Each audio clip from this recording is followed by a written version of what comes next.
que ofrece el Colegio de Ingenieros Químicos de Guatemala. Mi nombre es Mario José Mérida Meré, actualmente presidente de la Junta Directiva del Colegio de Ingenieros Químicos, así que sean bienvenidos el día de hoy. Vamos a tener a bien tener la conferencia en línea representada por el ingeniero químico Alan Maldonado. La conferencia se titula Modelos de regresión aplicados.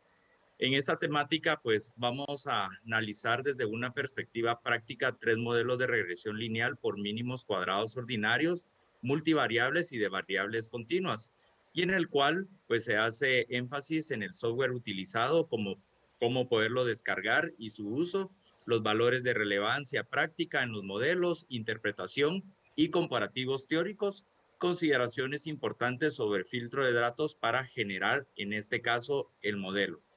El día de hoy, el ingeniero Alan Emilio Maldonado Cordón, él es ingeniero químico egresado de la Universidad Rafael Landívar, cuenta con varios estudios en el área de posgrado, con el cual mencionamos un posgrado en planeación y aseguramiento de la calidad de la Universidad Galileo, así también con un MBA en la Escuela Superior Internacional.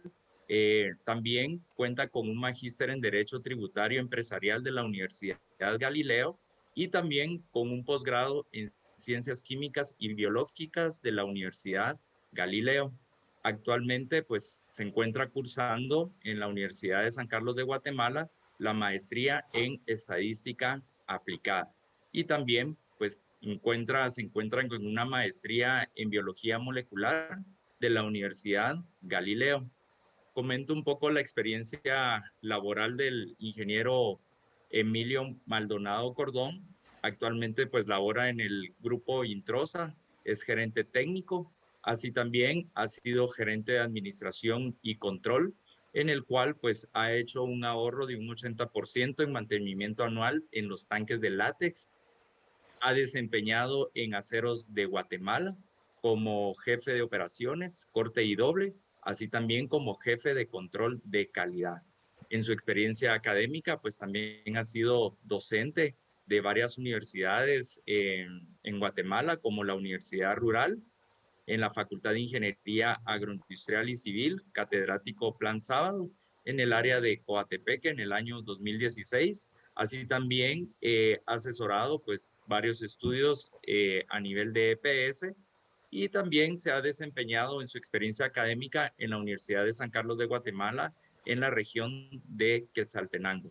Así que el día de hoy pues damos la bienvenida en este caso al ingeniero Emilio Cordón para que nos pueda impartir en este caso la conferencia que se tiene preparada el día de hoy de acuerdo a la capacitación continua con la que contamos el Colegio de Ingenieros Químicos de Guatemala.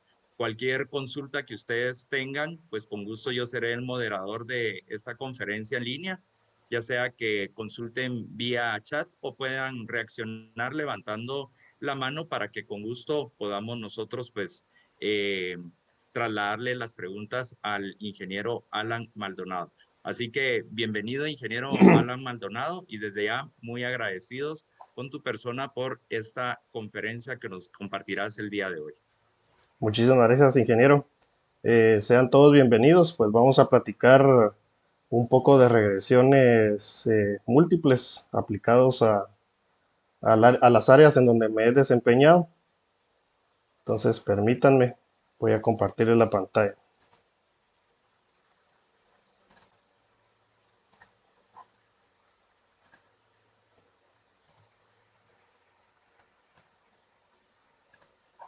Ok, creo que ahí me escuchan y también pueden ver mi pantalla, ¿correcto?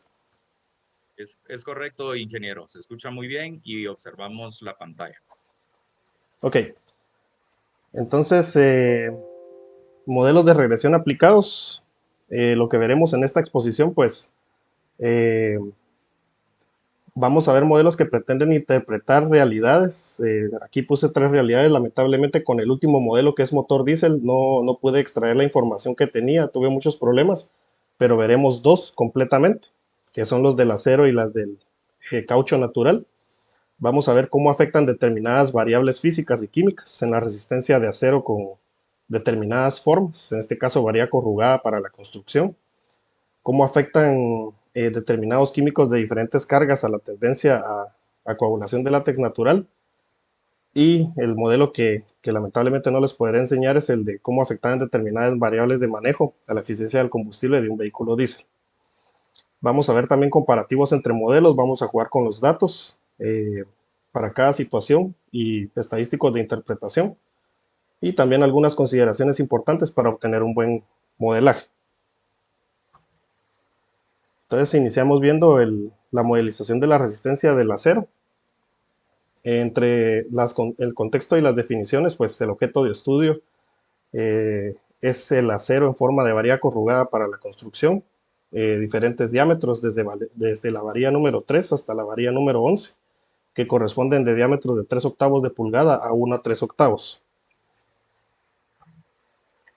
El proceso del acero, ¿cómo llegamos al objeto de estudio? Pues primero empezamos con el horno de cuchara, que es en el proceso de fundición. Hacemos una colada continua de palanquillas. Aquí pues llevamos el acero a su punto de fusión, que es aproximadamente 1600 grados centígrados. Posteriormente las palanquillas se meten en un horno de recalentamiento, aproximadamente a 1200 grados, y se laminan las barras de acero. Dependiendo del diámetro, los rodillos pues van a tener diferentes medidas en sus intersecciones para ir moldeando la forma de la varilla deseada. Pues una vez ya frías, pues ya las varillas se acoplan en manojos y posteriormente se van para la venta. No podemos dejar de hablar del diagrama hierro-carbono para este tema del acero. El área sombreada que ustedes ven acá, tenemos, en la gráfica de hierro-carbono corresponde al porcentaje de carbono en el eje de X, y en el eje de Y pues tenemos la temperatura en grados centígrados. Como les explicaba, nuestra área sombreada corresponde a nuestro objeto de estudio. No pasamos de 0.8% de carbono, de hecho es mucho menos.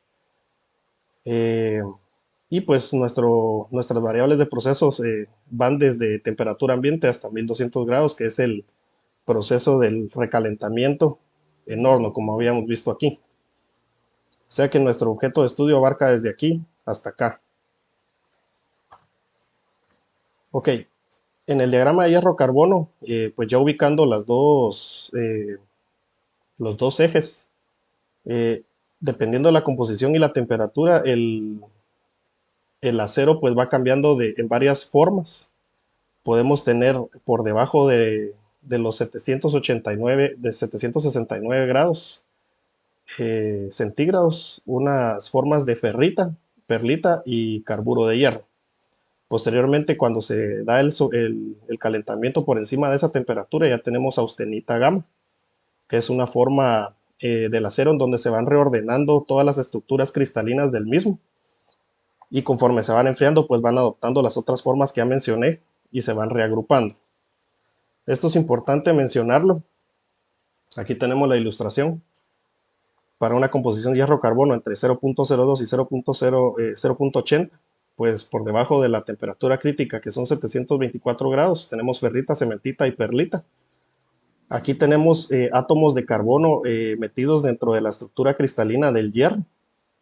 Conforme se va elevando la temperatura, estos se van reordenando, y si se enfría lentamente, pues obtenemos los mismos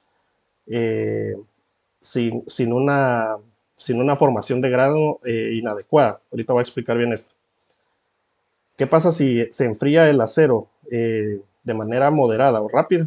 Obtenemos los mismos resultados, pero con unos, aquí no se ve, pero es otro compuesto que se llama martensita y vainita, que los cuales hace al acero mucho más duro. Entonces el enfriamiento es una variable importante. Más para fines prácticos del estudio, esto no nos afecta porque no estamos analizando el enfriamiento, ya que todo se enfría estandarizadamente a temperatura ambiente. No tenemos un procedimiento de enfriamiento rápido o templado, como bien le dicen, pero es importante mencionarlo porque este juego de orden de átomos en las estructuras cristalinas pues nos pueden dar indicios de lo que está interpretando el modelo. Ok, entonces como les decía, aquí tenemos una ilustración donde la austenita pues se va transformando en los diferentes componentes, perlita, vainita, martensita, dependiendo de la velocidad de enfriamiento. Ok, entonces hablamos del tema del grano. Los ordenamientos al precipitar pues se encuentran entre otros formando un límite de grano. Como podemos ver en la siguiente imagen, en la primera imagen, conforme se va enfriando el acero se van formando las estructuras cristalinas y estas obviamente pues se van formando desordenadamente y conforme se van formando pues van creándose límites y esto es a lo que se le denomina grano. Entonces dentro del grano pues vamos teniendo cristales de perlita y cristales de ferrita dependiendo de la composición. Usualmente siempre vamos a tener perlita y ferrita y si lo enfriamos rápidamente pues ya sabemos que tendremos martensita y vainita dentro del grano. Aquí tenemos un diagrama hierro-carbono también con las estructuras de grano correspondientes. Aquí solo nos interesa el tema de la perlita.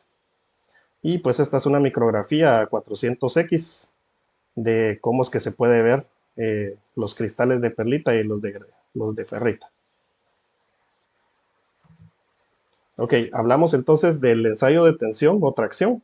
Pues todas las observaciones que vamos a ver en el modelo pues se realizaron con un método estándar y con calibración de equipos, con trazabilidad de calibración. Tenemos como norma ejemplo la STM8, que es la que nos da los lineamientos para hacer un ensayo de tensión. Y también la espectrometría de absorción atómica, que pues este aparato pues nos sirve para medir la composición química del metal. Puede analizar varios elementos químicos de una sola quemada. Los electrodos pues se prepara la muestra, se pule, se ponen los quemadores y se obtiene pues el dato de la absorción de la luz y con esto pues nos dice qué composición tiene y qué cuantificación tiene de cada elemento. Ok, este es el software estadístico. Esta es la página correspondiente para descargarlo. Me voy a salir de aquí un momento para poder mostrárselos.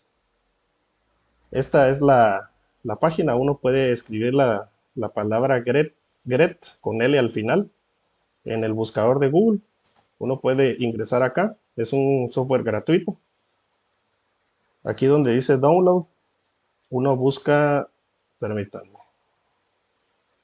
uno busca donde dice Gretel para Windows o para Mac, dependiendo qué computadora tengan, uno da clic a uno de estos dos enlaces. Yo tengo Windows, entonces en este caso me saca a otra tercera página. Y en este caso, pues dependiendo de la computadora que tengamos, usualmente ya solo es 64, casi todos los programas que se utilizan hoy en día. Entonces uno descarga la versión de 64.exe y ya pues me da un archivo ejecutable. Una vez ejecutado, pues yo ya puedo correr el programa. Este es el icono que me puede instalar en el escritorio. Y pues al hacerle doble clic, esta es la interfase del software, ¿verdad? Aquí yo puedo abrir un archivo de datos. Voy a buscar dentro de mis archivos las regresiones que he estado utilizando. Y aquí en archivos yo le tengo que dar el tipo de archivos a que sea si es un fichero de Gretel, si es un fichero separado por puntos y comas, si es un fichero ASCII. Aquí tenemos varios tipos de archivos. Pues en nuestro caso vamos a escoger el tipo Excel, XLSX. Y aquí tenemos pues los modelos, las tablas que podemos abrir. Vamos a ver la tabla un momento.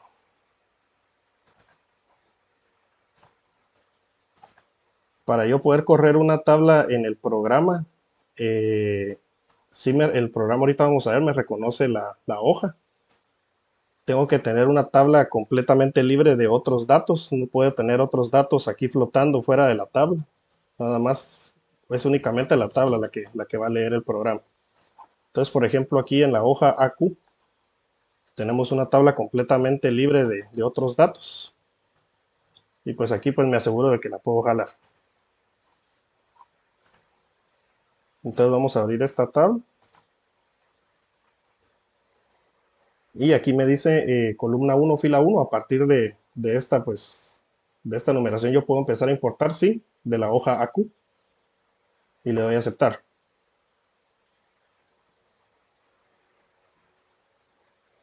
Aquí el software me pregunta, los datos que se han importado han sido interpretados sin fecha de sección cruzada. ¿Desea dar los datos una interpretación de series temporales o de panel? Aquí uno le da que no, pero ¿para qué sirve esto? Esto sirve para que el software pueda interpretar datos de tiempo. Por ejemplo, si hay de series temporales o de panel, puede ser de un mismo estudio y de fechas diferentes o de fechas similares de diferentes sujetos. Pero en este caso no aplica, vamos a darle que no. Entonces ya tengo los datos importados al programa y aquí pues ya puedo analizarlos. Por ejemplo, para hacer nuestra regresión por mínimos cuadrados ordinarios, aquí yo le doy clic acá. Aquí asigno la variable dependiente o independiente. Perdón, la variable dependiente. Y aquí asigno las variables independientes. Entonces, al darle a aceptar, pues ya me saca todos los datos del modelo. Ok, esta es la explicación práctica de cómo usar el software. Otras cuestiones que tenemos acá, por ejemplo, aquí puedo sacar las predicciones a determinado intervalo de confianza. Y puedo definirle aquí las observaciones que yo quisiera observar. Pues aquí le defino el rango.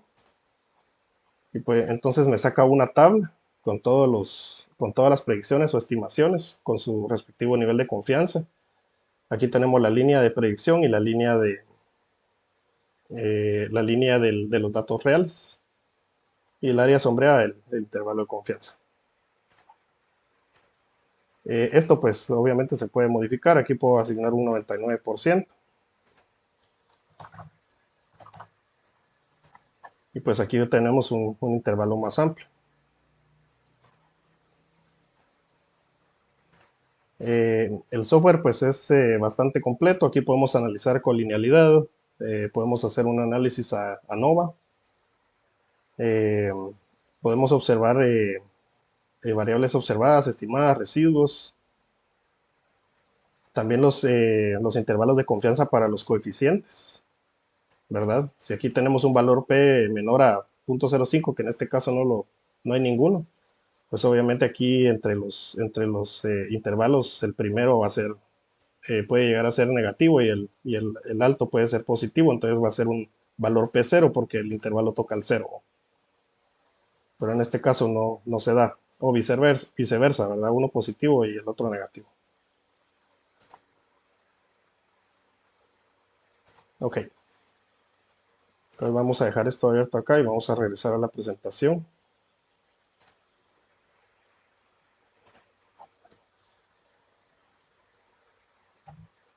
Ok, el modelo de regresión lineal múltiple.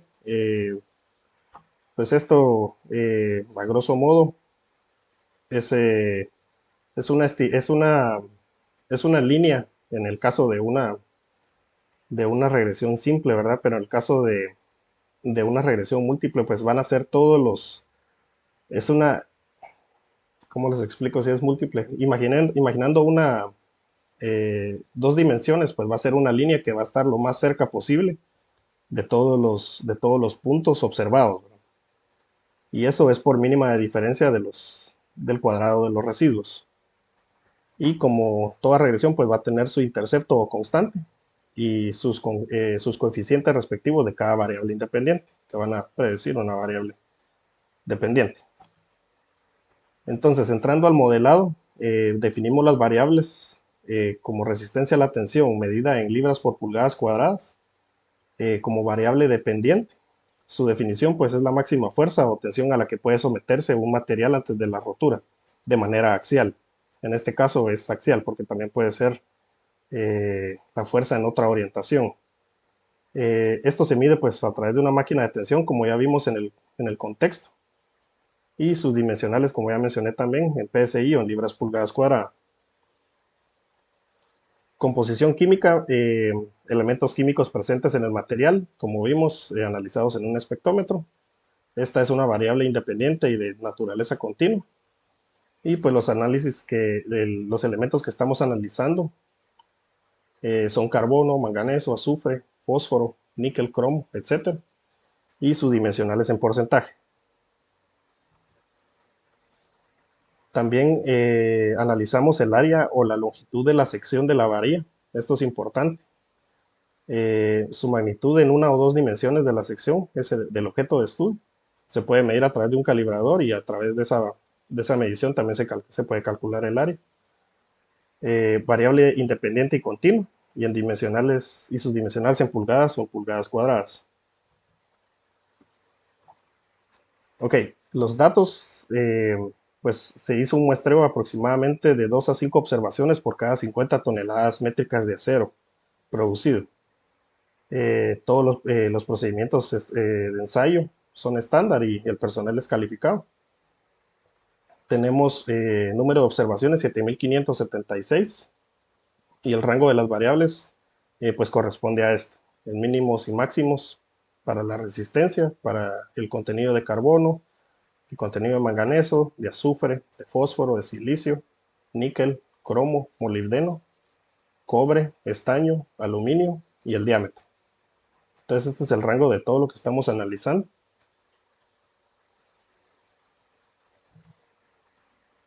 Y pues como ya les expliqué, lo hacemos a través de mínimos cuadrados, que se consideran los residuos mínimos elevados al cuadrado y que son la diferencia entre el dato observado y el estimado.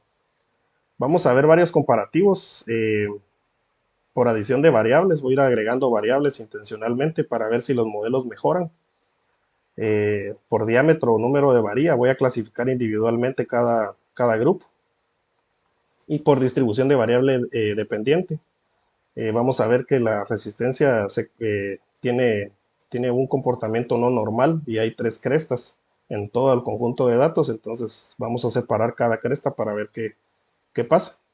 Y los criterios a considerar, pues vamos a ver el R cuadrado, el R ajustado cuadrado, la sumatoria cuadrada de los residuos, la desviación típica de la regresión, el estadístico F, el logaritmo de verosimilitud, el criterio de Bayesiano-Schwartz, el criterio de Akaike, el criterio de Hannan-Quinn, la constante con su desviación típica, los coeficientes con su desviación típica, valores P, y el intervalo de la correlación con un 95% de confianza. Entonces, nuestro primer modelo. Aquí solo se están considerando las variables de diámetro y contenido de carbón. Pues aquí podemos ver que tenemos una constante de 42.804. Como la variable dependiente es PSI, pues si estas se hacen cero, obtenemos una resistencia de 42.804.3.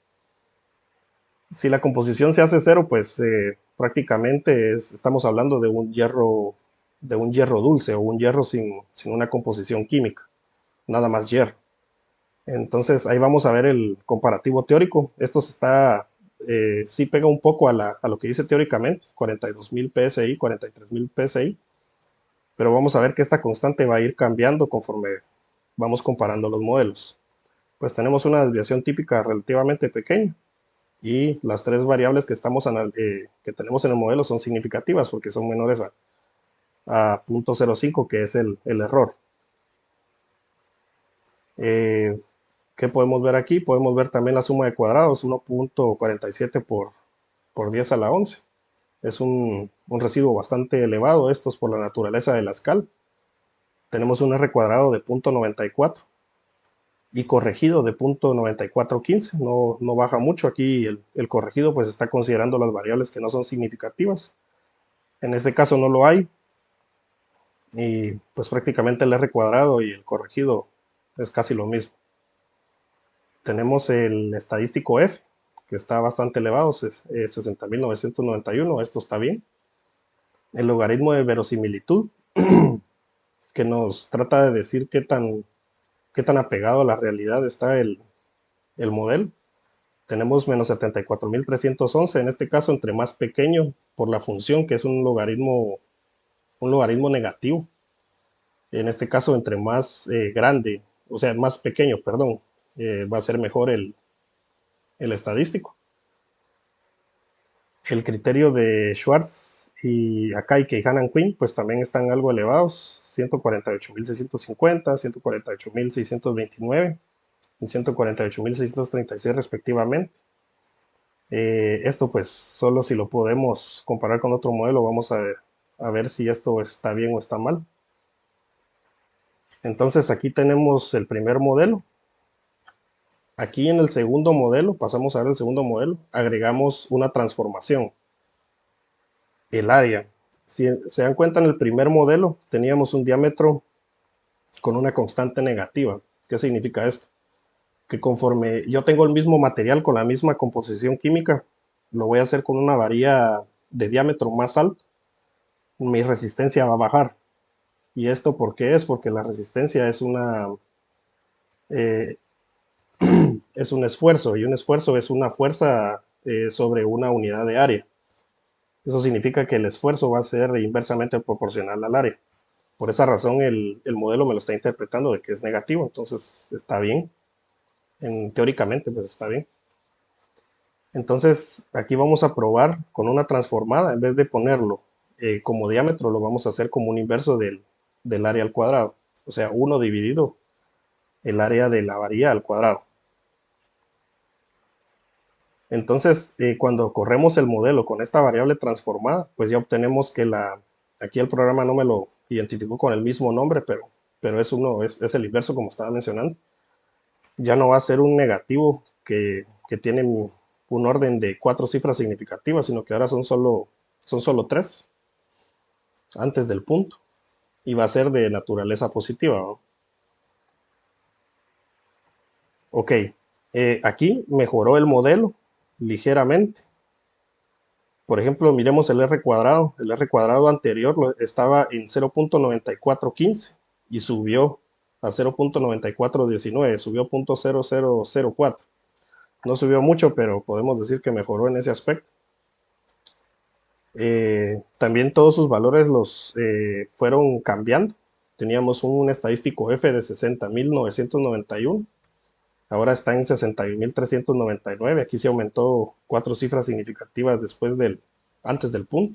Podríamos decir que sí mejoró en ese aspecto. El logaritmo de verosimilitud también cambió. Aquí sí se retrocedió un poco. Y en los criterios de Schwartz, Akaike y Hanan Quinn, pues también cambió ligeramente. Bajaron un poco. Esto significa que hay una mejoría. En el caso del estadístico F, entre más grande es mejor, y en el caso de los últimos 3 que mencioné, entre más pequeño es mejor. Ok, otros aspectos, las 3 variables se mantienen significativas. Y vamos a ver las desviaciones típicas. En el caso de la constante subió. En el caso del diámetro bajó considerablemente. Teníamos una desviación típica en el diámetro de 219 y con la inversa pues ahora solo están 18.43. Esto también es por la naturaleza de la escala. Sin embargo, el modelo puede verse que ligeramente se ajusta un poco mejor. Veamos un tercer modelo. En este modelo pues ya tenemos siempre la composición química del carbón, tenemos el área inversa y aquí agregamos todos los demás elementos químicos de los cuales tenemos datos. Y pues aquí sí mejora considerablemente todo. Por ejemplo, vamos a ver un resumen. Aquí está el resumen. Por ejemplo, en la suma de cuadrados de los residuos, el último modelo pues tiene la menor cantidad de suma de cuadrados de residuos. Eso indica que es el mejor parámetro de los tres, 4.37 por 10 a la 10. Tenemos una desviación típica de la regresión de 2404. Antes teníamos 4.403 y 4.389 con los modelos uno y 2. Aquí subimos de 0.94 en el R cuadrado hasta 0.9825, por lo cual estamos bastante bien. Aquí subimos 0.04 puntos. Y en el ajustado, que contempla las variables que no aportan, pues también de igual manera no cambió mucho. De 0.9825 se mantiene. Esto también nos está ayudando la cantidad de datos, que son más de 7.500 datos. En el caso del estadístico F, sí bajó bastante. El modelo 2 pues nos explica mejor el estadístico F. Tenemos un estadístico de 61.399, aquí gana el modelo 2. Y en el modelo 1 pues gana el logaritmo de verosimilitud, que corresponde al valor más pequeño. En relación a los coeficientes pues, de Schwartz, tenemos 139.563. Este es el más bajo de los tres, al igual que el de Akaike y al igual que el de Hannan King. Ahora viendo pues las constantes y los errores típicos, la constante bajó considerablemente a 29.876 PSI, y su error típico pues no es el más pequeño. El modelo 1 es el que tiene más pequeño, tiene la desviación más grande. En este caso no gana el modelo 3. En el caso del diámetro, pues no tenemos datos aquí para el modelo 2 y 3, sino que tenemos el inverso. Y pues en el inverso, el modelo 3 le gana al modelo 2 porque tiene un error típico más pequeño. Independientemente de cuál sea el valor, aquí sí podemos comparar peras con peras, ya que es lo mismo lo que estamos midiendo. Y pues aquí vienen todos los coeficientes, que en el caso del modelo 1 y 2 pues no los teníamos, solo en el modelo 3. Aquí podemos ver que únicamente el azufre y el aluminio le restan resistencia a la tensión al acero. De ahí todos los demás elementos aportan resistencia a la tensión.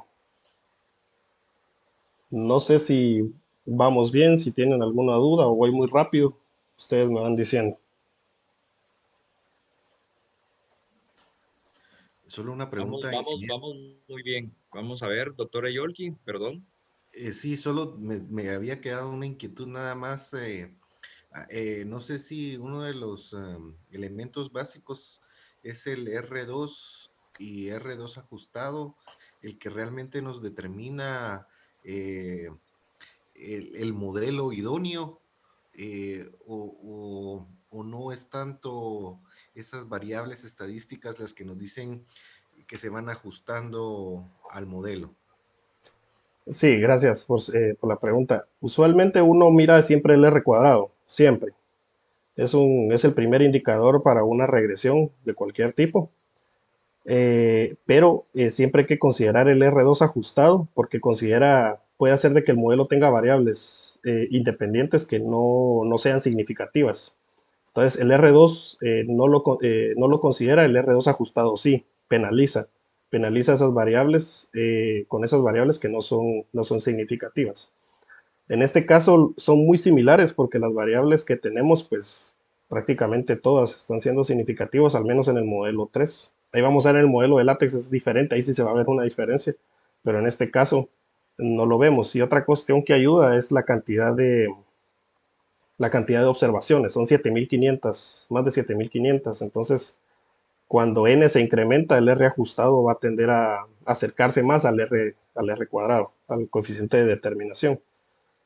Y para terminar de contestar su pregunta, también no es suficiente el R cuadrado, hay que ver los otros indicadores que nos acercan a la verosimilitud, o sea, que tanto se acerca el modelo a la realidad que estamos viendo, la bondad de ajuste, que es el estadístico F, y todos los criterios informativos que son el de Schwartz, Akaike y Hannan Quinn, que consideran que varianza y demás. Entonces sí, hay que ver todos los números, también las constantes, para ver si tenemos alguna referencia teórica, eh, ver cuál es el modelo que más se está ajustando. Y hay prioridades también, ¿verdad? Uno puede tener un modelo con un R cuadrado, tal vez me bajó un poco el R cuadrado, pero todos mis demás estadísticos mejoraron. Entonces, en donde hayan mejores estadísticos, perdón, ese modelo es con el que me debo de quedar. Muchas gracias, ingeniero. Disculpe, siempre relacionado con lo que usted respondió, eh, hacía mención del número de repeticiones Ujú. o el N, ¿verdad?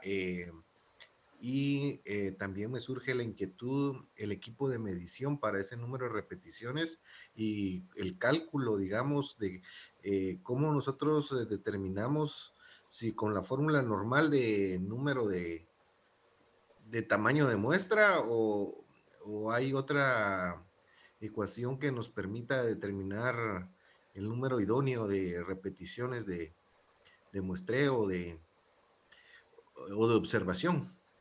No, no hay una fórmula que nos pueda decir, debo de sacar tanta cantidad de muestras. No, la estadística nos dice nada más de que entre más muestras tenga, mejor.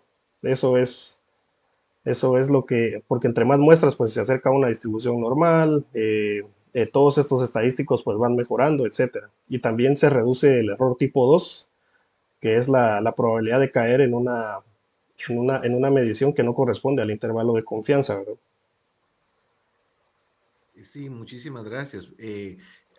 Siempre relacionado con eso, perdone que esté tomando el tiempo ahí, pero eh, es muy interesante el tema que está eh, exponiendo usted, ¿verdad? En este caso, pues es del área de los materiales, ¿verdad? Pero lo que le decía la consulta es... el proceso permite esta metodología de toma de muestra eh, a tal nivel de número de muestras que no afecta el proceso o es parte del muestreo de control de calidad de laboratorio. Eh, Eso es lo que me queda un poco de duda, pues, tal vez porque eh, pues no soy conocedor exacto del proceso en sí y me surge la inquietud en qué parte del proceso de la elaboración de varilla corrugada es donde se toma esta muestra o esta observación. Sí, sí, respondiendo a su pregunta, es parte del control de calidad que se realiza. Es parte de ello y esto pues se toma después de que sale el último molino laminador. Las varillas van saliendo y es ahí donde pues se extrae un trozo de las varillas que van saliendo de cada palanquí y pues ahí tenemos nuestros tres observaciones por cada lote, se puede decir. Muchas gracias, ingeniero. Disculpe la interrupción entonces. A la orden, a la orden. Muy bien, entonces continuando, ya que tenemos un comparativo de tres modelos, pues los vamos a evaluar el conjunto de datos de otra manera, acorde a la distribución de la variable dependiente. Pues aquí pues, observamos de que no tenemos una normalidad en la distribución de datos de la variable dependiente, tenemos tres conjuntos. Eh, Esto pues obviamente podemos hacer pruebas de normalidad, pero para fines prácticos y rápidos pues podemos también comparar la media, mediana y moda. Si nosotros agarramos la totalidad de los datos, pues estos tres parámetros no son muy parecidos. Esto indica que no es normal. Pero si nosotros separamos las crestas ubicando justamente los límites de cada conjunto, pues ahí sí se ajusta perfectamente tenemos la primera cresta que es la A, con una media, mediana y moda muy similar. Tenemos la segunda cresta que es la B también, con unos datos muy similares en su media, mediana, moda. Y una tercera cresta, de igual manera, con datos bastante similares y con una normalidad, pues podría decirse aceptable. Entonces, pues analizamos los tres modelos de las respectivas crestas. Y aquí tenemos el resumen. Entonces, aquí podemos observar de que el modelo C de la cresta C es el que mejor se ajusta. Es muy similar al B, perdón, al A. A y C casi están empatados. La cresta C pues tiene mejor estadístico F, tiene mejor logaritmo de verosimilitud. También los coeficientes tienen una menor desviación típica. únicamente, y mientras tanto, pues la cresta A tiene mejor desviación típica de la regresión, es el más pequeño. Tiene una constante con un error típico menor también, y un coeficiente, perdón, un error típico también de la variable independiente del inverso del área, con la menor desviación típica. Entonces, es aquí donde tenemos un mejor modelo en estos casos, pero termina siendo mejor el C, explica mejor el fenómeno de la resistencia, eh, todas las variables independientes. Sin embargo, si se dan cuenta, el R cuadrado bajó considerablemente. Tenemos un punto 38, punto 55, punto 53 respectivamente. De igual manera, el ajustado. Los ajustados son bastante parecidos, pero esto sospecho es por la gran cantidad de muestra que tenemos. Sin embargo, sí bajó considerablemente. Estábamos en punto 98 y bajó a casi la mitad, ¿verdad? Entonces estos modelos pues no nos están explicando de mejor manera que los primeros tres que vimos. Ok, entonces terminando de ver el tema de los modelados por distribución según la variable dependiente, los vamos a ver por número de varía o número de diámetro. Por ejemplo, el rango de una varía número de 3 octavos o de una pulgada, por ejemplo, tenemos una pulgada de diámetro en la varía, ¿verdad? Y tiene un rango específico. Se segmentaron todos los datos acorde al rango del diámetro. Y pues estos son los 9 modelos. Aquí tenemos el resumen. También ahí les voy a explicar estos otros dos, pero están resumidos en la tabla. Ok, aquí tenemos todo el resumen de la varía número 3, que es la 3 octavos, la de media pulgada, la de 5 octavos, la de 3 cuartos, la de 7 octavos, que es la número 7, la de 1 pulgada, que es la número 8, la de 1 a 1 cuarto, una 3 octavos y la de no me recuerdo cuál es el intermedio entre estos dos, pero es la varía número 10. De todos estos, podemos nosotros observar que los R cuadrados, el R ajustado y el estadístico F van cayendo considerablemente a partir de la varía número 8. Aquí vamos con buenos estadísticos, punto 98, punto 97, casi no cambia hasta la varía 8, de la 3 a la 8. Pero en la varía 9, 10 y 11 cae significativamente. Y a pesar de que tenemos, por ejemplo, para las 7 octavos tenemos solo 122 datos. En el caso de la varía 9, 10 y 11 tenemos más datos que la varía 7 octavos. Pero tenemos mejores R's cuadrados con las 7 octavos y no con estos que tienen más muestra, ¿no? Entonces algo está pasando aquí, probablemente algún fenómeno que no está explicando el fenómeno, alguna variable no está explicando el fenómeno que no estamos analizando en este caso. Por esa razón, entonces agrupamos de la varía número 3 a la 8 y de la varía número 9 a 11 en otros dos modelos diferentes, que son estos dos. Y pues aquí están resumidos en esta misma tabla. Ok, de todos estos, obviamente este grupo de 3 a 8 tiene un error más grande. Aquí, por lo tanto, gana el de la varía número 11 a 5.12 por 10 a la 8. Es el valor más bajo de todos. Suma de cuadrado de los residuos. La desviación típica también más baja la tenemos acá. El mejor R cuadrado de todos los comparativos está en la varía número 3, punto 9832, con su R ajustado punto 9831. Si agrupamos todos los datos, pues aquí tenemos un comparativo bastante similar. Se sacrifican 3 cifras significativas después del punto. En el estadístico F, bondad de ajuste, pues aquí sí tenemos el mayor estadístico en el grupo del 3 a 8. Y en el logaritmo de verosimilitud, pues aquí también tenemos el valor más pequeño. En los valores de Schwartz, Akaike y Hannan Quinn, tenemos de los dos grupos, este es el menor, está ligeramente menor, entonces este le gana, el de 9 a 11 le gana al de 3 a 8. Pero en el caso de los grupos segmentados, pues el de la varía número 7, que es del de 7 octavos, tiene los valores más pequeños. Aquí tenemos un comparativo de variables independientes significativas, todas las que están por debajo de 0.05, que es el error. Tenemos 13 variables significativas en el primero, 8, 9, 6, 4 van bajando, 10, 5, 9, 8. En el caso de los agrupamientos mayores, que son de 3 a 8, pues tenemos ahí sí 13 variables significativas, al igual que la de 3 octavos. Y en el caso de 9 y 11, pues tenemos 11 variables significativas.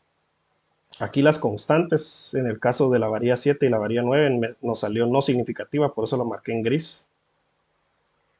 Entonces aquí, pues el intervalo de confianza, el intervalo, perdón, del intercepto, pues toca el valor 0, por esa razón no es significativo aquí. Lo cual pues no lo veo muy bien. Eso sí debería tener un valor significativo. Y pues aquí tenemos la cantidad de datos que estamos analizando de cada modelo.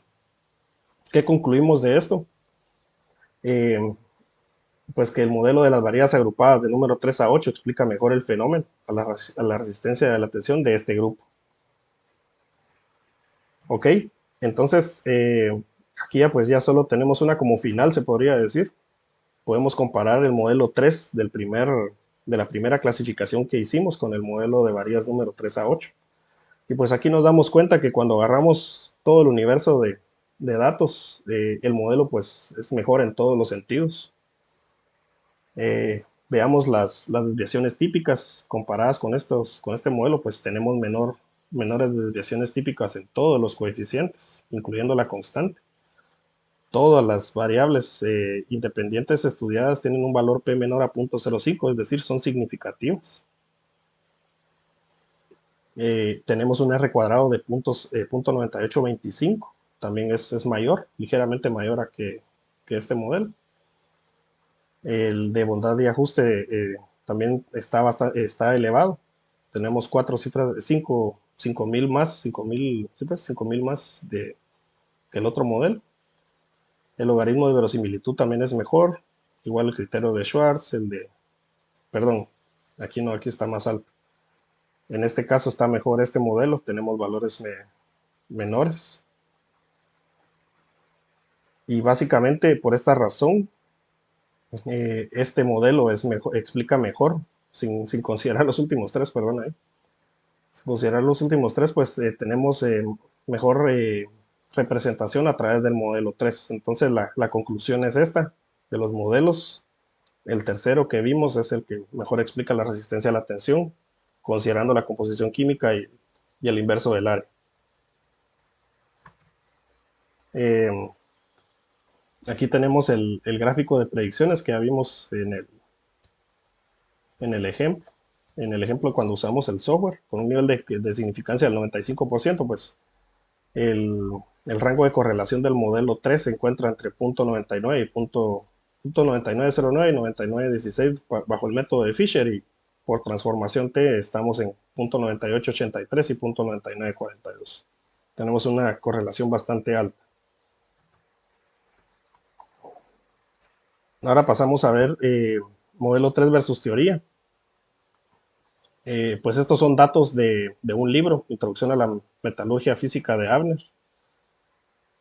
Aquí tenemos que el hierro forjado, teóricamente, con esta composición va a tener una resistencia teórica de 48.000 a 50.000 PSI.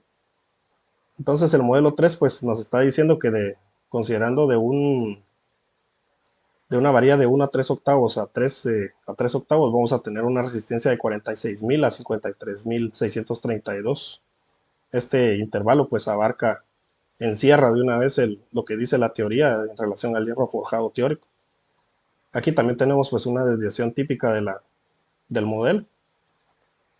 El hierro forjado sin aleación, pues considerando que solo va a ser lo mínimo de carbono, vamos a tener 48.000. Pues aquí el valor se acerca al 48.000, no lo alcanza, sino que se ubica entre 36.000 y 43.670. Y en el caso de un hierro forjado al níquel, que contiene una composición de 1.5 a 3.50, tenemos una resistencia teórica de 60.000 PSI. Aquí pues nos dice que dependiendo bajo qué varilla la fabriquemos o qué diámetro de varilla, vamos a tener entre 42.000 a 57.662 de PCI. Son valores que se aproximan bastante a los valores teóricos. Otras cuestiones teóricas, pues el azufre en forma de sulfuro de hierro y altas temperaturas, pues torna frágil al acero porque disminuye la cohesión entre granos. Por esa razón el azufre es negativo. O sea, sí concuerda el modelo con lo que dice la teoría. El fósforo y silicio disuelven la ferrita aumentando la resistencia y dureza. En el caso de los coeficientes del fósforo y el silicio, pues también son positivos. Y en el caso del manganeso, pues contrarresta el efecto negativo del azufre. Y el exceso, pues forma este compuesto que se asocia con la cementita, haciéndola más resistente. La cementita es un compuesto que también va a ser más duro el acero. Y el manganeso, pues naturalmente tiene un coeficiente positivo. Vamos a ver las preguntas. Ok. Siguiendo con el comparativo de teoría, el mismo libro nos habla sobre aceros inoxidables forjados, pero con un tratamiento térmico. El tratamiento térmico no está analizado en este modelo. Entonces, cuando uno ingresa los datos que nos indica el libro, nos dice que la resistencia teórica, pues, de un grado 17,4 pH va a ser entre 150.000 a 200.000 PSI.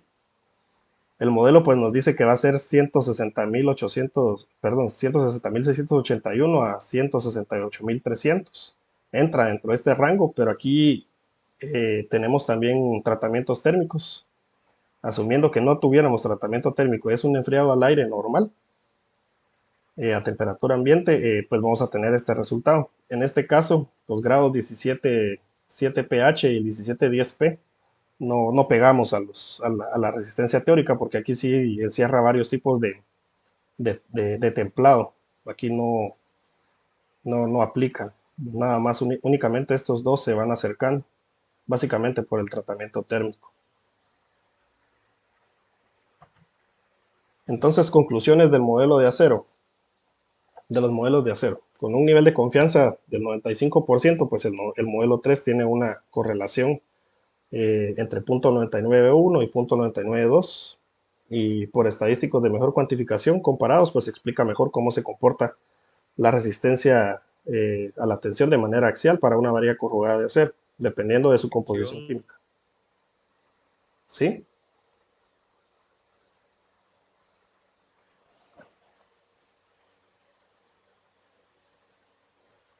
Sí, aló. Tienes apagado tu micrófono, ingeniero Maldonado. Listo. ¿Ahí me escuchan? Sí, correcto. Ahora hay que compartir pantalla porque se eliminó la pantalla en la plataforma. Listo. Ahí estamos. Excelente, gracias. Ahí me había quedado, ¿correcto? Sí, es correcto. Un poco en la anterior, pero en esa parte ya finalizando. Ok. Sí, aquí pues para terminar, estábamos hablando de que algunas predicciones pues definitivamente no cuadran con lo que dice la teoría, precisamente por la variable de tratamiento térmico, que esa es otra condición que no se está analizando, pero en algunos casos sí engloba dentro de los rangos que dice la teoría. Entonces, para concluir con esto de los modelos del acero, con un nivel de confianza del 95%, pues el modelo 3 tiene una correlación entre 0.991 y 0.992. Y por estadísticos de mejor cuantificación que ya comparamos, pues se explica mejor cómo se comporta la resistencia a la tensión de manera axial, una varilla corrugada de acero dependiendo de su composición química y dimensión de diámetro. Ya específicamente de lo que vimos entre las comparaciones de modelos, pues entre más amplio es el rango de las variables las variables que estamos estudiando y mayor número tengamos, pues el modelo puede que se ajuste mejor a la realidad, sin importar la distribución de la variable dependiente. Y al menos en este caso. Y esto se observa pues con una mayor cantidad de estadísticos de mejor cuantificación. Cuando agrupamos las variables por diámetro de varilla, pues se observó que el modelo que mejor se ajustó en ese comparativo fue de número 3 a número 8. Por lo que las otras variables no estudiadas en el presente modelo pueden estar afectando el comportamiento de la resistencia para las varillas de mayores a 1 pulgada. Es decir, las varillas 9, 10 y 11 ya está haciendo falta algo ahí para poder interpretar mejor qué está afectando la resistencia, porque no es únicamente la composición química ni el diámetro. A partir de 1 pulgada algo está sucediendo. Es probable que se pueda comparar con un momento de inercia, por ejemplo. Ya la varilla es tan gruesa que no, que la masa en sí del cuerpo, su inercia, pueda estar afectando, ¿verdad? Es lo que se me ocurre. De la composición química analizada, pues únicamente el azufre y el aluminio reducen la resistencia a la tensión. Los elementos restantes son directamente proporcionales a la resistencia. Se demostró también el soporte teórico de los elementos, que eran el manganeso, fósforo, azufre, silicio y carbón. Y pues el modelo se ajusta a la realidad y resistencia tórica del hierro forjado y considera en su proyección otros tipos de aceros, como la resistencia de aceros inoxidables forjados. Sin embargo, el tratamiento térmico es otra variable que no se explica en el modelo y pues se evidencia el error de la estimación, ¿verdad? Mis recomendaciones acá, pues, para poder seguir mejorando el modelo y poder interpretar otras varillas de diferente diámetro, eh, valdría la pena medir la velocidad de enfriamiento. Al final se enfría el ambiente, pero qué tan rápido se enfría. Y hacer esa medición y también el momento de inercia, como les estaba diciendo, ¿verdad? Que el cuerpo ya puede ser muy grande y pues su inercia puede estar afectando algo en el resultado. Con esto concluiríamos el tema del acero. No sé si a este punto tendremos alguna consulta. ¿Habría alguna consulta por parte de los participantes con este ejemplo que acaba de compartir el ingeniero Alan Maldonado?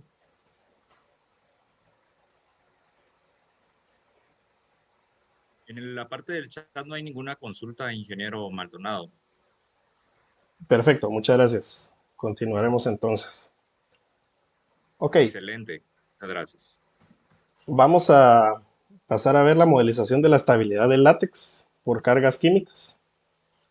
Pues esta vez nuestro objeto de estudio es el caucho natural líquido, y también que se transforma en un látex natural concentrado por acción de centrifugación. Pues aquí podemos ver el árbol de hule, que es el árbol Hevea brasilensis, de aquí se extrae el hule.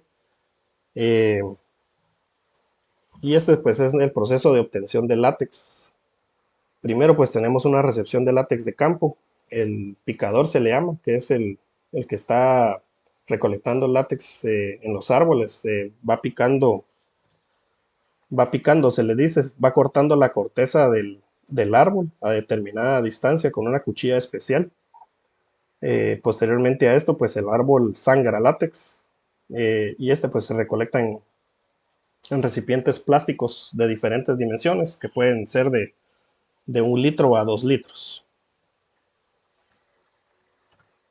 Posteriormente, pues se va recolectando en recipientes más grandes y se le va agregando un componente químico que es un preservante a base de óxido de zinc. Este se transporta a través de tanques en camiones y ya posteriormente se deja en tanques fijos.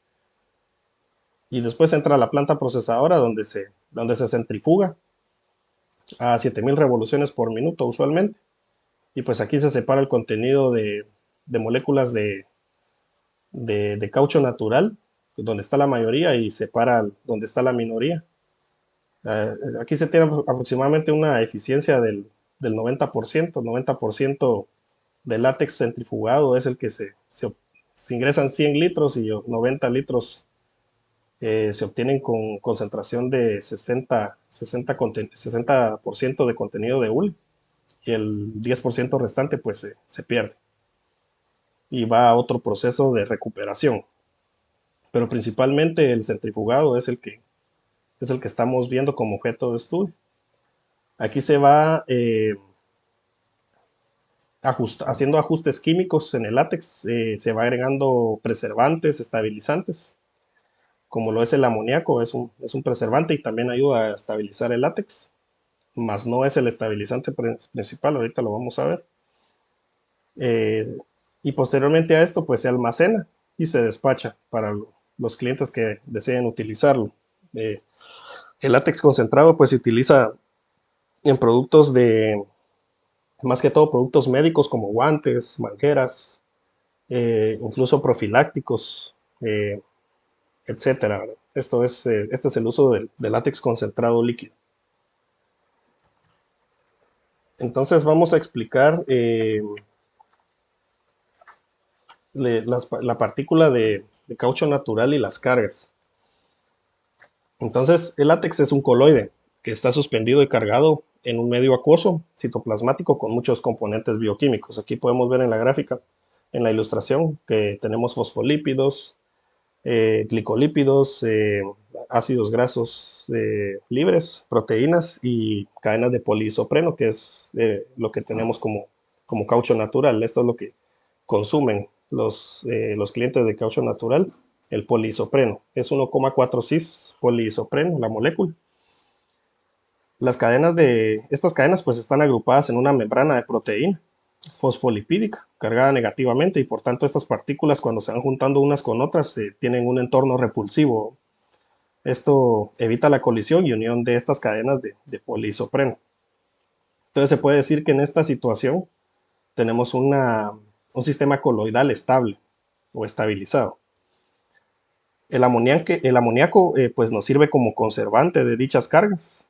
El amoníaco pues tiene un pH alcalino, alrededor de 8, 9 pH, dependiendo de la concentración. Entonces, el amoníaco como conservante explica la hidrólisis de estos lípidos libres suspendidos en el medio acuoso y también en la membrana de la partícula. La absorción de especies más polares, como las sales de ácidos grasos y micelas, pues crea un entorno de cargas más negativas. Y eso pues nos da más estabilidad. ¿Qué significa? De que ahorita vamos a ver bien el contexto de qué es estabilidad o qué le decimos estabilidad. Pero para fines de esta diapositiva, eh, entre más carga negativa, el pH sea mayor, tenemos una estabilidad de látex. Entonces, ¿qué pasa cuando se desestabiliza un látex? Desestabilización significa que se va a coagular. El látex deja de ser líquido y pasa a ser una materia sólida, como un queso. Entonces, el látex es vulnerable a los cambios por estimulación química, mecánica y bioquímica. Entonces, los lutoides, como vemos en la gráfica acá, son los responsables de desestabilizar la dispersión del látex debido a un segundo sistema coloidal dentro de las partículas de los lutoides. Entonces, al igual que las partículas que tienen el poliisopreno acá, las partículas lutoides están protegidas por una membrana de proteína y fosfolípido cargada negativamente. Mientras esté estable, pues esto va a haber repulsión y no va a haber problema. Entonces eso les va a permitir coexistir con las partículas de caucho y las de lutoides. Pero cuando empieza a desnaturalizarse esta membrana por acción química, mecánica o bioquímica, pues esto se abre y entonces empieza a desestabilizar el látex porque el contenido de este lutoide es un componente bastante ácido. Entonces, este gradiente osmótico por esta acción bioquímica, que puede también ser por acción bacterial, el látex obviamente más de campo tiene bacterias, estas bacterias van a romper esta capa y van a acidificar el látex, ¿verdad? Entonces, en consecuencia, los agentes desestabilizadores incluyen cationes divalentes como magnesio y calcio, pH ácido, proteínas cargadas positivamente y enzimas hidrolasas ácidas como la NADH quinona reductasa.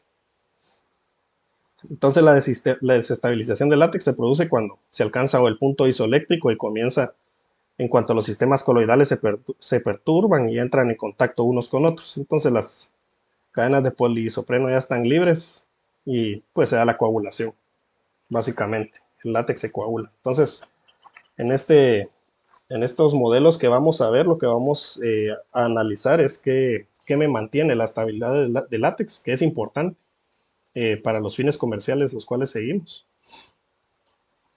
Y básicamente eso.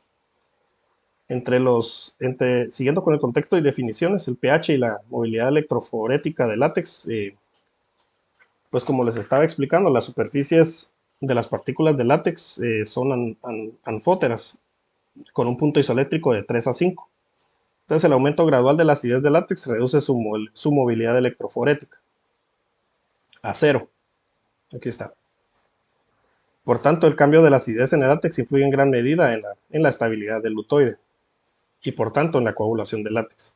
A medida que va disminuyendo el pH, la movilidad electroforética del látex y la repulsión electrostática entre partículas se reducen hasta alcanzar el punto isoeléctrico de 3.18. Entonces, ya alrededor de este valor de pH para un látex prácticamente ya está coagulado. Entonces aquí podría decirse que todavía se va salvando látex, un pH 4, 5, 6, 7. Aquí entre este pH debería estar el látex para evitar una coagulación. Ya cuando se acerca aquí definitivamente ya está sólido. Ok, la estabilidad mecánica. El análisis de estabilidad mecánica corresponde a una medición. Es la medición de cómo conserva la estabilidad coloidal bajo efecto de un desestabilizador, que en este caso es una agitación mecánica. O sea, nosotros lo medimos a través de este aparato, que es un claxon, así se le llama. No es más que una especie de batidora. Tenemos un diámetro de disco de 20.83 milímetros por 1.57 de espesor, un disco de acero inoxidable, que va girando a 14.000 revoluciones por minuto. Entonces esta acción mecánica, al introducirlo en el látex, va a empezar a desestabilizarlo. Entonces se toma el tiempo en segundos de cuánto tiempo tarda el látex hasta que se termina de desestabilizar por acción mecánica.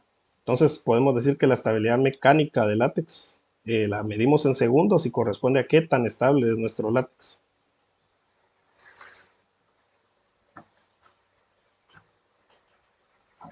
Entonces aquí tenemos entre las variables del modelado eh, la estabilidad mecánica. Aquí podemos ver una fotografía, apenas se ve, pero aquí ya después de que está desestabilizado el látex se toma el tiempo final en segundos. Aquí podemos ver unos puntitos blancos. Se bate la mezcla de látex en el claxon y se va jalando una gota del látex batido y se pone sobre agua desmineralizada en una caja Petri.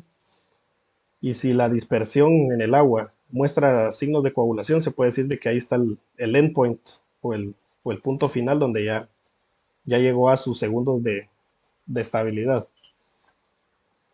Entonces, por definición, es el tiempo que permanece, la estabilidad mecánica es el tiempo que permanece el látex estable, sin indicios de coagulación, al someterse a una acción mecánica. Y este método es estándar bajo la normativa ISO 35. Se mide a través de una máquina llamada claxon, como ya expliqué. Es una variable dependiente y entera, y sus dimensionales son en segundos. Las demás variables del modelado que vamos a ver son días de maduración. Es el tiempo que el látex permanece en reposo después de haber sido centrifugado y haberse hecho sus ajustes respectivos de químico. Se mide con la diferencia de fecha de análisis y fecha de elaboración, podría decirse. Es decir, si se elaboró ahorita 27 de marzo y al sábado 1 de abril, pues vamos a tener una semana de tiempo de reposo, son 7 días. Y estas dimensionales, pues, es en días. El contenido de estabilizante es otra variable. Se define por el contenido de jabón carboxílico al 10%, que es un jabón de ácido graso de 12 carbonos, puede ser hasta 18 también, adicionado. Esto se adiciona, se mide por la adición registrada. No tenemos un método para poder estimar cuánto tenemos de estabilizante más que la medición. Podría hacerse a través de un cromatógrafo. Sin embargo, esto todavía no está probado enteramente. Es una variable independiente y continua y sus dimensionales son en mililitros por kilogramo de látex. El contenido de amoníaco, pues ahí sí la definición es lo que, como el título, es el contenido de amoníaco que tiene. Como en forma de hidróxido en equilibrio, ¿verdad? Forma un equilibrio el amoníaco con el agua y forma hidróxido de amonio. Y se mide por análisis, por titulación con ácido clorhídrico. Esto es otro método estándar bajo normativa ISO 125. Es una variable independiente y continua y dimensionales en porcentaje. Tenemos otras tres variables: el índice de saponificación, que es una medida de ácidos grasos presentes como triglicéridos, y se mide por preparación de hidróxido de potasio y por titulación de ácido clorhídrico. Esto también es otra normativa con método estándar ISO 3657. Es una variable independiente y continua y sus dimensionales son en miligramos de hidróxido de potasio por gramo de látex. El contenido de preservante, su definición es contenido de preservante a base de óxido de zinc. Es un preservante que tiene alrededor del 33% de este compuesto. Se mide por adición registrada también. Es una variable independiente y continua y sus dimensionales son en mililitros kilogramo de látex. Y finalmente, el contenido de magnesio y zinc. Se mide por espectrometría de masa. Se prepara una muestra con un método oxidante, se destruye la muestra. Es una variable independiente y continua y sus dimensionales son en parte por millón. O un gramo por kilo, es lo mismo. Entonces tenemos los datos de este análisis, dos análisis por muestreo, un muestreo por cada día de análisis, porque se va monitoreando cada día cuánto tiene la estabilidad, porque estaba creciendo conforme los días, pasan los días. Tenemos también procedimiento estándar de ensayo y personal calificado, pero en este caso tenemos variables, mucho menos observaciones, son solo 411. El rango de variables aquí lo tenemos, mínimo y máximo para cada una. Estabilidad mecánica, días, estabilizante, amoníaco, contenido de magnesio y zinc, número de saponificación y preservante. Entonces el modelado, de igual manera que el acero, con mínimos, residuos de mínimos elevados al cuadrado. Aquí vamos a hacer comparativos de modelos por adición de variables y variables independientes transformadas. Y vamos a ver exactamente los mismos criterios: R cuadrado ajustado, sumatoria de residuos, etc. Entonces tenemos el modelo 1. Y en este caso, nuestras variables independientes, tenemos días de reposo, estabilizante, amoníaco y contenido de magnesio y zinc. Entonces aquí podemos ver de que de entrada tenemos una constante negativa, que no es significativa. Tenemos un valor P bastante elevado. Eso significa de que toca el intercepto, pues toca el valor 0. Puede llegar a ser 0. Los días, tenemos días que son, a más días, tenemos mejor estabilidad mecánica. El estabilizante también nos ayuda bastante. El amoníaco también nos ayuda a que suba la estabilidad mecánica, lo cual es lo que se busca. Sin embargo, el magnesio y el zinc, que son cargas catiónicas positivas, obviamente pues aquí nos dice el modelo que las va a bajar, va a restar a nuestra estabilidad mecánica. Entonces el contenido de magnesio y zinc no es deseable. Sin embargo, el magnesio también no es significativo. Tenemos una variable P elevada por 0.05, por encima de 0.05, que tiene 0.177. Ok, esto vamos a ver la tabla resumen para ir analizando estos valores. En el modelo, pasamos a ver el modelo 2. En el modelo 2 agregamos todas las demás variables que habíamos mencionado. Aquí agregamos saponificación y preservante. Aquí vemos que teníamos un R cuadrado de 0.15 y sube a 0.17. Sin embargo, sí se altera un poco la constante, pasa a ser de negativa a positiva y también pasa a ser, se mantiene como una variable no significativa. Ahí vamos a ver estos criterios en el resumen, como les decía, para ver si este modelo mejora o solo son variables que no nos están aportando nada y solo nos están distorsionando el modelo. Aquí tenemos el modelo 3. El modelo 3 estamos eliminando, del modelo 2 eliminamos la variable de magnesio y saponificación. Dejamos únicamente las que son significativas en el modelo anterior para ver qué pasa. Y pues aquí nuestro R cuadrado mejora nuestros demás indicadores. Y la constante pues regresa a ser negativa, pero siempre no significativa. Todas las demás variables sí, sí se puede decir que son significativas. Aquí tenemos la gráfica de predicción. Podemos ver algunos valores predichos que se salen del intervalo de confianza. Sin embargo, no son todos. Tenemos podría decirse una explicación algo aceptable, aunque tenemos estos valores fuera. Entonces, vamos a hacer lo siguiente, el tema de la inversa. Como el zinc y el preservante restan, obviamente el preservante está a base de óxido de zinc, también tenía que ser negativo. Entonces, como vimos en el modelo del acero, la variable del diámetro era negativa, la volvimos una inversa. Entonces, aquí la transformamos. Permítanme.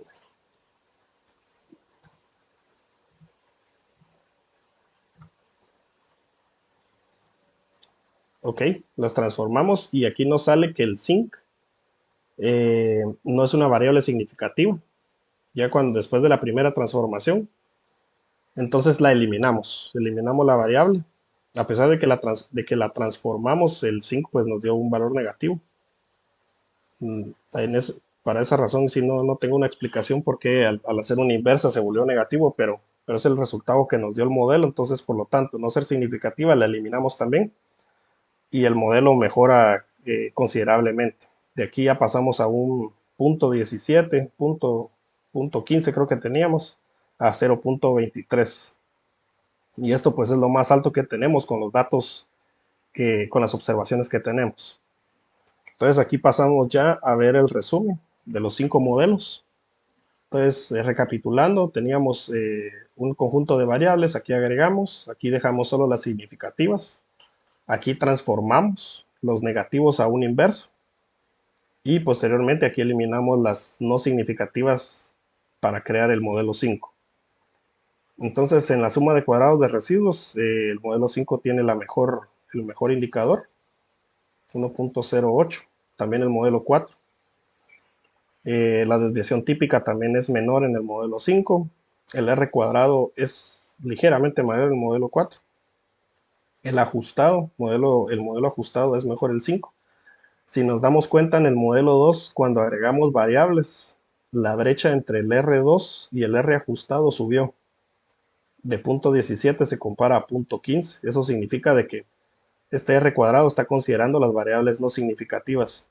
Y no siempre es bueno. Tengo un R cuadrado elevado. Sí, pero si está considerando variables no significativas, es un como falso R cuadrado. Por eso se observa el R cuadrado ajustado, que aquí sí se está considerando, está penalizándose por las mismas variables que no son significativas. Entonces, podríamos decir de que este es más representativo, un punto 15. Sin embargo, cuando vamos mejorando el modelo, aquí también hay una brecha, pero no es tan grande como esta, de punto 23 a punto 22. Tenemos un estadístico F también bastante grande comparativamente para el modelo 5. El logaritmo de verosimilitud, el más grande es el modelo 1, sin embargo, no hay una diferencia significativa a lo largo de los 5 modelos. Tenemos los coeficientes de Schwartz, Akaike y Hannan-Quinn, también como los menores en el caso del modelo 5. Sin embargo, como no son significativos, pues también lo marqué en amarillo. O sea, sí son los más pequeños, pero pues realmente no hay una diferencia importante entre los 5. Variables independientes significativas, el modelo I2 y 3 pues tuvimos más. Sin embargo, con sacrificar una variable independiente y obtener mejores estadísticos, es mejor tener solo las 4 variables. Tenemos una constante negativa en todos los modelos, a excepción del modelo 2. En todos los casos no es significativo. Y bueno, tal vez, yo creo que me voy a adelantar a la conclusión, pero ¿por qué la constante es es negativa y no es significativa. Esto significa que su intervalo está abarcando el valor cero. Eh, cuando no tengo, cuando todos los elementos del modelo se hacen cero, significa de que el látex no tiene ni preservante, no tiene nada, es un látex puramente de campo. Este naturalmente se va a coagular. Entonces, esto puede explicar por qué la constante abarca el cero y no es significativo. Porque no vamos a tener, no vamos a tener estabilidad ahí. Vamos a tener una estabilidad cero o negativa, ¿verdad? Continuando con los comparativos, pues la desviación típica de la constante son 139, este es el más bajo. Estamos bastante bien en el modelo 5. La desviación típica de días también es la menor, también para el estabilizante, sin embargo no es significativo, al menos numéricamente, comparativamente, en cuantificación con los demás. El amoníaco, en relación al amoníaco, también tenemos una desviación típica mínima. En el caso del magnesio y el zinc, no tenemos en el modelo 5 y en otros modelos también no tenemos el magnesio. Y finalmente, en la desviación típica del preservante, pues tenemos el menor valor para el caso del modelo 5. En conclusión, el modelo 5 es el que mejor se ajusta a la realidad que estamos pues analizando. Aquí tenemos nuestra gráfica de predicción, es muy similar a la del modelo 3, sin embargo, estos valores predichos bajaron un poco. Vamos a ver si alcanzamos a ver bien la gráfica. Por ejemplo, si observan de la observación entre los 250 y 300, bueno, no se aprecia bastante, 2000 a 2500, parece que es igual. Sin embargo, la desviación típica, como vimos en la tabla comparativa, pues es menor. Aquí podemos ver que con un nivel de confianza del 95%, pues el rango de correlación del modelo se encuentra entre 0.40 y 0.55 bajo el método Fisher y entre 0.39 y 0.56 bajo la transformación T. Entonces, comparándose con el modelo del acero, pues es mucho más bajo. Pero con los datos que nosotros tenemos, esto es lo que mejor se ajusta a lo que tratamos de explicar. Entonces, haciendo las comparaciones con la teoría, pues efectivamente se soporta industrial y teóricamente que la estabilidad mecánica del látex aumenta con los días de maduración o reposo, derivado de la generación de jabones grasos superiores de cadena larga, ya que contribuyen al aumento del punto isoeléctrico y por tanto la repulsión entre las partículas coloidales. Y al igual que la adición de estabilizantes que corresponden a jabones grasos de cadena larga, como ya había explicado, de 12 a 18 carbonos. Entonces, la conclusión para el modelado de estabilidad mecánica con un nivel de confianza, como ya habíamos indicado, del 95%, el modelo 5 tiene una correlación entre 0.40 y 0.55. Y por estadísticos de mejor cuantificación comparados, se explica mejor cómo se comporta la estabilidad del látex frente al contenido de amoníaco, preservante de óxido de zinc, estabilizante de sal grasa y días de maduración. Ya específicamente de todos los comparativos que hicimos, pues toda acción mecánica, componentes químicos o bioquímicos que reduzcan el pH van a desestabilizar el equilibrio coloidal del látex y tenderán a coagular. El contenido de magnesio y zinc, al ver que las variables no eran significativas y el número de saponificación no son significativos en el modelo y se atribuye al bajo efecto del rango estudiado. Por ejemplo, el magnesio y el zinc es en partes por millón. Sin embargo, ¿por qué el preservante sí es significativo y el magnesio y zinc no? Porque el preservante tiene una concentración más alta en su composición de 33% y se utiliza una concentración un poco más alta. Entonces, en este caso, pues nos está diciendo que las partes por millón estudiadas en los rangos que vimos aquí arriba, por ejemplo, en el magnesio era de 2.12 a 43 y el zinc era de 426 a 597, pues eso, ese rango de variación no son significativas para el modelo. La adición de variables, también con esto vimos de que con la adición de variables no necesariamente me va a ayudar al ajuste de los modelos. Al contrario, nos puede a veces empeorar otros estadísticos, por lo tanto no va a ser representativo entre más variables se agregue, ¿verdad? Recuerden que puede haber colinealidad, ¿verdad? Entre dos variables, una variable está relacionada, independiente está relacionada con otra variable independiente, lo cual no se recomienda. Lo mejor es retirar una variable que tiene colinealidad con otra.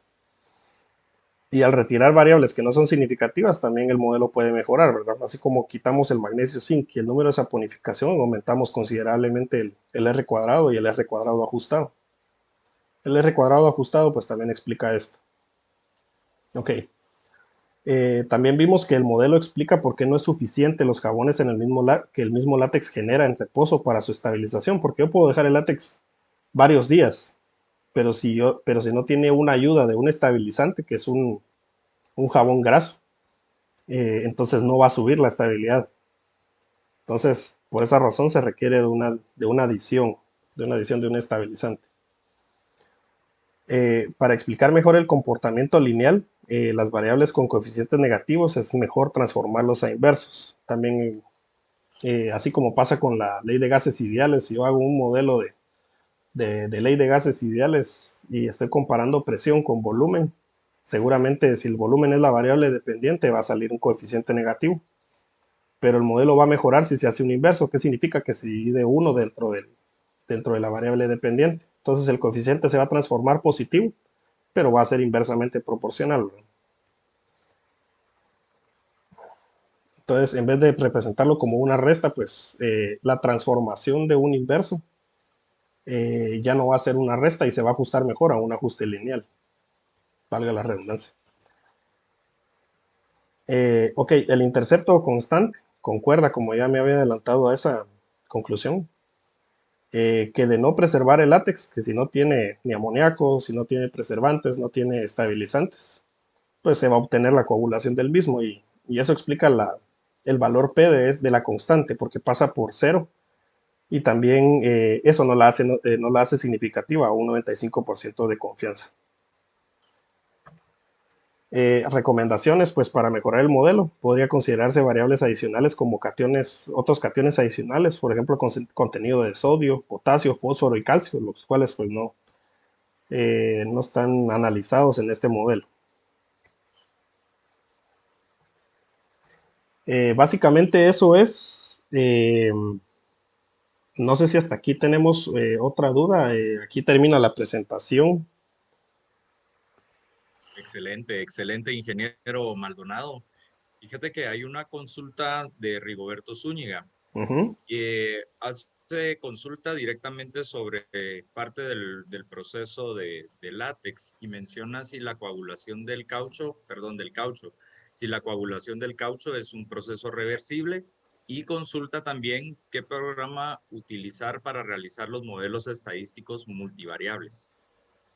Ok, sí, la coagulación de látex es irreversible. Una vez se coaguló, ya no se puede hacer nada. Ese látex no va a regresar a ser líquido. Eh, la siguiente cuestión, sí, vimos el programa estadístico. Se llama Gretel. Aquí estoy regresando, permítanme. Aquí está. Uno puede escribir estas palabras en el buscador de Google y uno se mete a este sitio y uno busca donde dice descargar para Windows o para Macintosh. Al seleccionar esta me abre otra ventana y uno puede descargar aquí el self-installer, que es un ejecutable, o uno puede descargar el archivo en zip. Eso es lo que uno puede hacer y este es el software y repitiendo, pues aquí está, permíteme.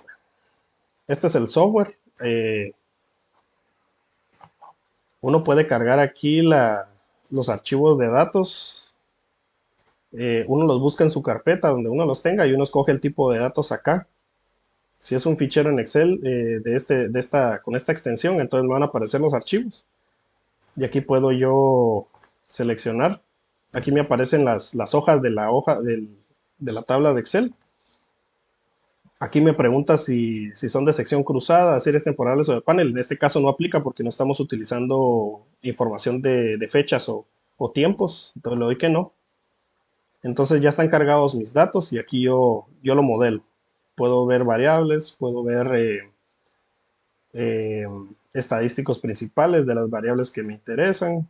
eh, por ejemplo, media, mínimo, desviación típica.